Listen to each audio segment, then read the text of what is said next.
I stood up and said, "My name is James, and I'm a sex addict." I had been sitting in a circle of other desperate souls that, like me, had ruined their lives in the pursuit of the perfect orgasm. I had been going to meetings for about a year by that point. It started out as a way to meet loose women, but after about my second meeting, I had what my sponsor called a moment of clarity. A man named Bill told a story about losing his house to debt collectors after using cash advances on his credit cards to pay for hookers. I wasn't nearly that bad, but I knew I was heading in that direction. At the time, I worked as a process server for an ambulance-chasing attorney named John. John and I went to college together. When he opened his practice, he offered me the position. I remember him saying something to the effect of, "It's 2 or 3 gigs a week and I pay $100 a pop." Mind you, serving people meant finding them. Moreover, it meant being able to approach them and get them to take a small manila envelope from your hand. It's a little more difficult than it sounds, but I've yet to have a mark refuse the envelope if I leave a dollar bill visible on the inside and run up to them saying, "Hey, I think you dropped this." When I wasn't working, I had the privilege of living in a 300-square-foot studio apartment directly above a bar. My sponsor had repeatedly asked me that I move. He was more than well aware how easy it was for me to meet a girl downstairs and whisk her up into my apartment for a private engagement. Given my predilections, it was a risky location. Several months ago, I met a girl at Subway. She was wearing a long denim skirt and had her hair up in a bun. I was smoking a cigarette outside, and she walked up to me saying that God has a purpose for my life. What's more, she told me that she had seen it in a vision. Her name was Luann. Normally, I'm not one to go on the word of wacky religious types, but she knew things about me that she couldn't have possibly known. One thing led to another, and we started dating. For 3 weeks in a row, I sincerely tried to be chaste and accountable. I went to church with her, and we only spent time together in public, and she refused to come up to my apartment. Well, that is, for 3 weeks at least. She knocked on my door one morning to bring me a coffee in celebration of having gone 3 weeks without having sex. That's the thing. I told her about my past, and she just accepted it. The thing is, she entered the fuck palace with an innocent smile and a cup of caramel latte. She was naked and moaning within the hour, and after about 20 minutes, I was smoking a cigarette in bed as she was cuddled up with her head on my chest talking about marriage. She felt amazing. I felt terrible. For the first time in nearly 10 years of hooking up with random women, I actually felt guilty. The shame that oozed from every pore came to a head in the realization that I had met someone innocent and corrupted them. I knew in that very moment that by keeping her around, she would end up as damaged and broken as I already was. I asked her to get dressed and leave. She cried and then she cursed. She slapped me across the face and scolded me for being a liar and a thief because I'd taken her virginity, only to throw her away. I thought I was doing her a favor by sending her on her way before I introduced her to the cinnamon oil, kegel weights, and all manner of leather restraints I kept in a shoebox under my bed next to a wide assortment of dongs, lubes, and vibrating toys. I was as corrupt as they came, and I knew it. I wanted to change, but I wasn't ready to be pure, and in the process, I hurt someone. The last thing she said to me before leaving in tears was, "God called you to fight the lustful spirits in the women you find, but you're given over to the devil. You feed the demons rather than exorcise them. You're given over the reprobate mind. You can't be saved." Most of that didn't make sense to me at the time. I mean, come on. Lust demons in the women I was hooking up with? That's just plain preposterous. Right? I mourned her for all of 2 hours before going downstairs with a beer and hooking up with a new waitress later that evening.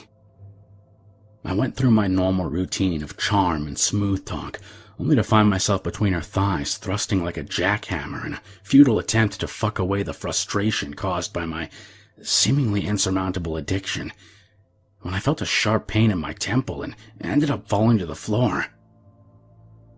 The pain was so intense, I didn't even notice that I had filled the condom and finished up. From pretty much that point on, every time I tried to climax, I felt a sharp pain in my head which lingered for some time after as a pounding migraine. I went to the doctor and he told me to watch my blood pressure and consider de-stressing, but that was just it. I couldn't orgasm anymore, and the very thought of it was driving me insane. After about a month of not even being able to jerk off, I posted a cliché status update on Facebook and chased a bottle of Valium with a glass of scotch and passed out on my futon sofa. I woke up in the hospital with a crisis counselor asking me questions about why I had tried to kill myself. I mentioned the inability to climax and how I couldn't function without it, and she suggested seeing a urologist. She handed me a card for a local doctor she knew. After 72 hours under observation and promising not to harm myself, I was sent home with a follow-up appointment at a local outpatient clinic. A few weeks later, a new girl came into the group. There was something about her that intensified the feeling of emptiness that had been building up in me. Her hair was 2 different colors, and her makeup was caked on like it had been there for a few days. She wore a denim miniskirt and a white cotton tank top that barely contained 2 otherwise immaculate breasts that were adorned with tattoos of crosses and sparrows. She called herself Sunshine. I couldn't shake it, but something about her was familiar. I couldn't put my finger on it, but I knew I'd seen her before. After the meeting, I tried chatting her up only to be blown off and given the finger. Not to be dissuaded, I made another pass at her and asked if she wanted to grab a drink at a bar on the square. She looked up at me and said, "What the fuck? You weren't my worst lay." Her voice seemed so foreign and her face so familiar. I had been abstinent for nearly 4 months. No sex, no masturbation, and certainly no picking up strange women and leading them to a bar that's directly below my apartment. As I looked deep into her eyes, it seemed for almost a moment that small trails of smoke were leaking from her tear ducts. I did a double take and looked back at her, staring at me and licking her lips. "I've got something to show you. Let's go upstairs." She said this, and it all but confirmed that I knew her. I followed her up the stairs, and as I was staring at her ass move from side to side in that denim skirt, I caught sight of her shadow against the white drywall, and it almost looked like a giant set of bat wings coming off of her back. Sure enough, when we walked through the door, she pushed me onto the futon, and when I looked up at her, I could see a fire in her eyes as she straddled me. She reached down to pull out my dick, and I felt the pain returning in my temple. At that very moment, I thought back to the last thing Luann had said to me. I had given it some thought once or twice, thinking she'd cursed me, but at that very moment where I could feel myself being pulled inside the moist, velvety awesome contained between 2 perfectly toned thighs, I realized why I was having the pains and acted immediately. I put my hand on her shoulder and pushed her off of me as I used the other to reach for a crucifix hanging on my wall. I'd never done an exorcism before, but I had seen The Exorcist a few times. I pushed the cross against her face, and she looked up at me confused and terrified as I shouted at the demon to leave. "In the name of the God Most High, I command you to leave this woman, foul creature!" I smacked her across the face with the crucifix, and she looked up at me with blood on her lips as she snarled and told me that she was going to make me pay for that. I spent the next 20 minutes fighting for my life as the spirit inside her manifested itself. It said so many terrible things as it tried to instill doubt in me. There was one point where the spirit was broken for a moment, and this sweet girl came out begging me to stop. I looked down at her and wiped my hand across her cheek, pulling a tear away from her eyes in the process. "We're almost done here," I said, as I doubled down and crawled on top of her. My old restraints came in handy. I grabbed a prayer cloth Luann had given me and placed it over her mouth and nose as I grabbed a bottle of water from the floor and blessed it.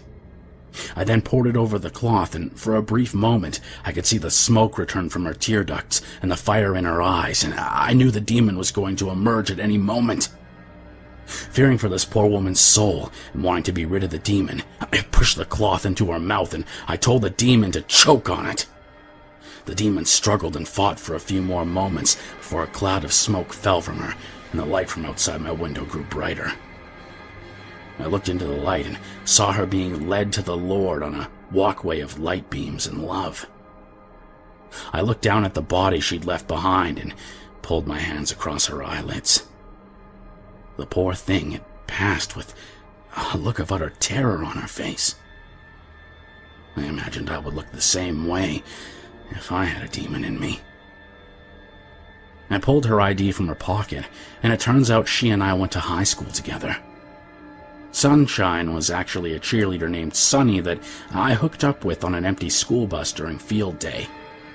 I wrapped her in a sheet and carried her out the back way and threw her in the dumpster. I would have preferred to give her a proper burial, but I doubted the authorities would have honored my holy purpose as a justifiable cause of death. I went back up to my apartment, and while I was cleaning up, I fell to the floor crying. I lost myself for a moment. It seemed so real. The smoke, the fire, the wings. I saw them. The growling and the snarling. I heard it. I'm a sleaze bucket, sure, but up to that point, I'd never heard a woman who hadn't first declared a safe word. It all hit me, and I realized that I had just killed a woman because she gave me a headache by touching my penis, and that inspired the whole convoluted delusion. I cried and rocked back and forth, and eventually, I ended up praying.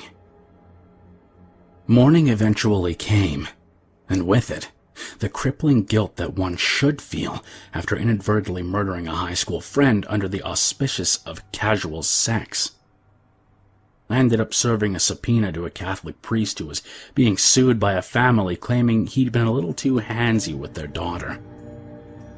He had a blank look in his eyes that I knew all too well from watching the other attendees of my sexaholics group.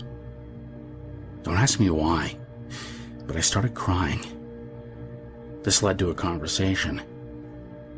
I told him about myself and my situation, and he responded, "Women are whores, son. Each and every one of them is tainted by Lucifer himself and put here to tempt man and pull him from the righteous path. If you saw a light and believe her soul was sent to paradise, you did the work of the Lord. Follow me into the rectory. I have a book you might like to read." The elderly priest led me into the back of the church and handed me a book titled The Malleus Maleficarum. I don't know what it was about that old pervert, but it was almost as if I felt in him a kindred spirit. He was a monster who hurt children and was going to spend eternity in hell being butt-fucked by demons with 3-foot dicks that ejaculated lava. But he was just another schmuck that had given up and let the void consume him. I almost felt sorry for him. He gave me the book, and I handed him his subpoena. I studied the book and took notes as I realized my calling as an exorcist and inquisitor. I came to understand the nature of incubi and succubi. I studied the old methods of exorcism and found them to be pretty similar to what I had tried. Armed with this knowledge and completely lost to the delusion, I went forth over a course of the next few days, picking up women and freeing them of their lustful spirits. The void seemed to disappear with each one. As I continued on my calling, I felt the light and love of God fill me and purify me from within. Each soul that I sent to heaven was giving me just a little more light. A very small part of me was having doubts. Father Maxwell had been indicted and was awaiting trial from the confines of the county jail. I couldn't exactly call on him for advice, so I paced around for a while and prayed as I tried to figure out what to do next. Eventually, I walked over to my futon and opened my Bible to the story of Elijah. He had hidden in a cave, depressed and doubting himself. After a bit of prayer and contemplation, I went back about my duties and didn't give it much thought until I met a lovely young woman at church who seemed awfully interested in getting to know me. I invited her back to my place, and we sat talking as I tried to suss out whether or not she was possessed. I accidentally poured holy water on her, and she simply smiled and asked me for a towel. She began talking about destiny and fate as I began to realize that she was my reward. I had been washed clean in the blood of the redeemed, and now that I was able to actually feel sex, I was being given what I should have been going for all along. A real wife. We talked well into the evening before having a quick prayer that I maneuvered into God's blessing of our union and that it wouldn't be a sin to consummate what God had predestined for us both. She laid back on the futon and pulled up her skirt as I looked down at her in all of her splendor. Fear took hold of me, and dread returned as I went to disrobe. Pain in my temple told me that something was wrong. I became frantic as I tried to figure out what the Lord was telling me. In my panic, I looked down again in horror. Time slowed as I looked down at her vagina, only to see teeth and all manner of insect crawling in and out of the gaping maw that until just then I'd spent the greater part of an evening trying to get inside. Her once perfect breasts had tiny mouths and rows of razor-sharp teeth where her nipples should have been, and snakes would come out of one mouth, only to go into the other. Her tan skin had turned a pale, emaciated gray, and her hair no longer sat in a bun atop her head, but instead hung from her rotten skull in wet clamps of matted filth. She suddenly asked in a raspy voice, "What's wrong, husband? Don't you think I'm pretty?" I flew into a rage. The devil is known to come in the form of an angel, and I had been duped into thinking a message from Satan herself was ordained by God. I was so close to inseminating the most cursed of wombs that I almost slipped up and fathered the Antichrist. I reached over and pulled a knife from the end table. I'd been memorizing a sigil I'd picked up in my research that could be used to bind a demon to a body. I had the devil right there under me, and she wasn't quite yet aware that I could see her true form. I wrapped my hand in a shirt and covered the mouth that spawned all lies as I cut the sigil of Arister into her forehead. There, with the devil bound in my living room, I commenced binding the body and meticulously blindfolding and gagging her. For every moment this devil was contained to this body, Lucifer could not exercise his power over earth. There, in my hands, I held the power to end war and bring peace to the world, paving the way for Jesus to return. My holy calling had come to its natural conclusion. God's warrior would face the ultimate evil in a grand showdown. I carried her downstairs and out back until we got to the dumpster, and I realized killing her might free the devil. I figured the human body can live for a few days without food or water, so I lifted up a storm drain cover in the alleyway and dropped her in. She fell into the water with a splash, but appeared to be floating well. I covered the opening with a huge steel grate and pulled the dumpster over it as I walked away, victorious in my battle with evil. The next day, a police officer picked me up for questioning. Several local girls had gone missing, and in almost every case, I was the last person seen with them. I had faith at that point, but not enough to think that I could challenge a police force in league with Lucifer. They were obviously looking for their fallen leader that I'd so expertly dispatched the night before. I didn't want to lie. Demons can sense lies. So I told a partial truth. I said that I had prayed with the women before they left for a city of gold. The cop wasn't letting up, and when I tried to leave, 2 more officers blocked me from stepping outside the door. I turned to them both and refused to speak to them without my lawyer. John was already there in the hallway. What happened next breaks my heart to this day. John had me committed for evaluation, at which point it was suggested by a team of doctors that I was in the midst of a psychotic break. My delusions, centered in religion and fueled by impotence that they suspected was a direct result of my high blood pressure, had caused me to murder several women, with one more who had yet to be found. Sedatives and antipsychotic medication became my schedule. I thought at first, believing myself to be imprisoned for being righteous. Then, the meds started working and they had to throw in an antidepressant. Faced with lucidity for the first time in months, I became aware of everything I had done and begged them to send me to prison. I deserved everything they could throw at me, and that I didn't need treatment. I need to be put down like the broken animal I'd become. Suicidal ideations were not taken lightly in such a place, and I was put in restraints. I was kept under constant watch. I cried a lot at first, but it eventually turned into staring at the blank wall and trying to wrap my mind around what had happened. I thought about how my old man got tired of his mom's constant nagging and decided bullets were tasty, as he put the barrel of his revolver up to his temple and turned the sofa into a modern art exhibit. I thought about my stepmother and how she would tell me how handsome I was growing up. It was there in that bed, far too late, that I figured out why I was so addicted to sex. At some point in my teenage years, my stepmother went from compliments to unhealthy flirtation. She never touched me or anything, but I learned to equate love with female praise and affection. Combine this with the fact that I lost my virginity at 13 when my 17-year-old babysitter smoked crank out of a light bulb and decided that I was good enough for a toss in the hay, and you had the makings of my addiction.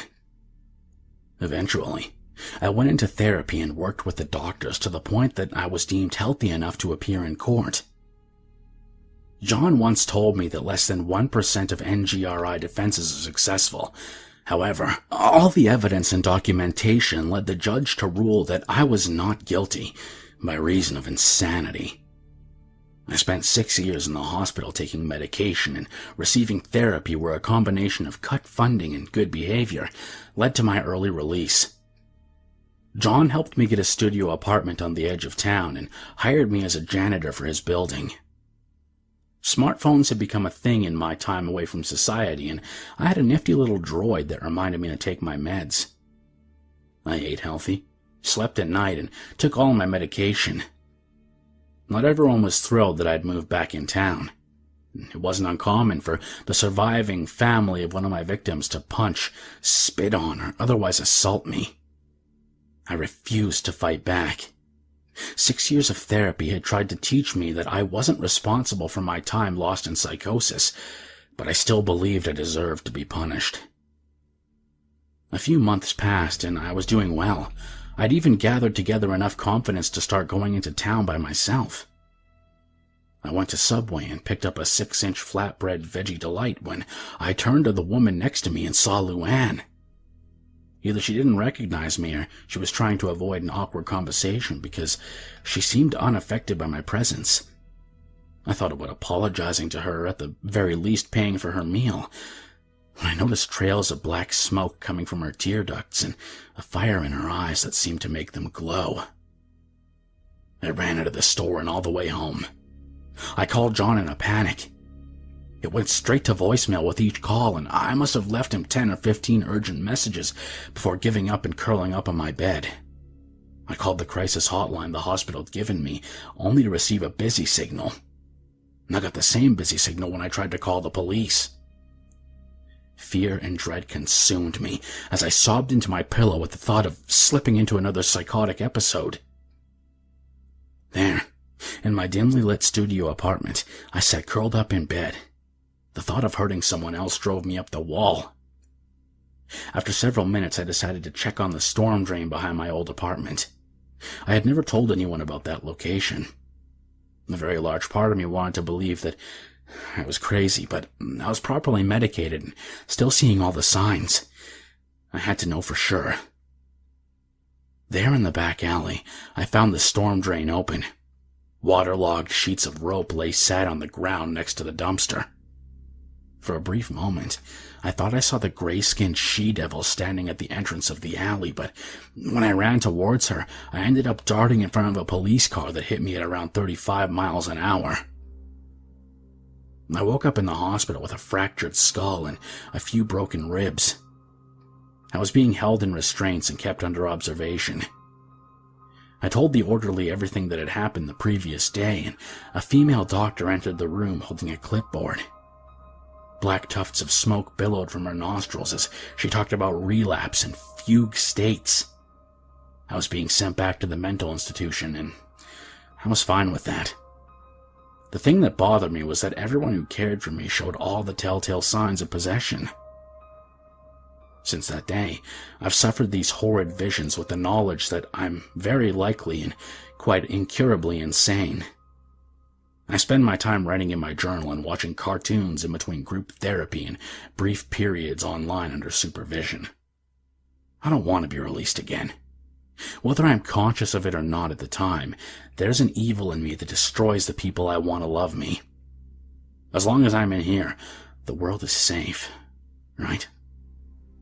I can't tell what's real anymore. The world is one never-ending horror after another. The faces of the staff grow more grotesque with each day, and I'm beginning to wonder if I'm actually in hell. Last week I had my first and only visitor during my time here. She was a beautiful woman in a business suit with a briefcase and several expensive pens. On her forehead was a faint scar. She introduced herself as Lucy and told me that I wouldn't see the outside world again. She'd come to inform me that she was lobbying for me to be committed for life. I told her to go ahead. I deserved whatever she threw at me. She smiled and looked up for a moment. I stared at the scar on her head as I traced the contours of the lines in my head, and a feeling of hopelessness fell on me like a wet feather mattress, and I screamed at the top of my lungs until I was removed from the visitor's room. There, on the woman's forehead, pretty clearly once I got to looking at it, was the sigil of Arrestor.